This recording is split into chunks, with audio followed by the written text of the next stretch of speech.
For me, La Union is really the best place to learn how to surf.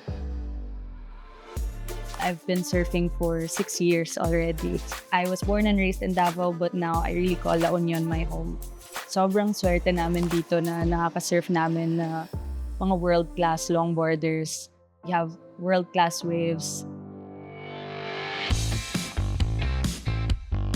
Nararamdaman ko, lalo na pag set wave yung nakukuha ko, huwag mo tong sayangin, MJ, kasi sayang yung alon. Matagal din kami nagwe-wait sa tubig. Yung stoke na una ko na-feel when I tried surfing for the first time, it's still the same level of stoke that I feel now. Mas tumaas pa nga. Now is the happiest point of my life because I worked so hard to get where I am today. You know, where I live, which is close to nature. I can surf whenever I want. But also yung perspective ko in life, mas nabuo na siya. Mas kilala ko na yung sarili ko. Mas self-assured na ako ngayon.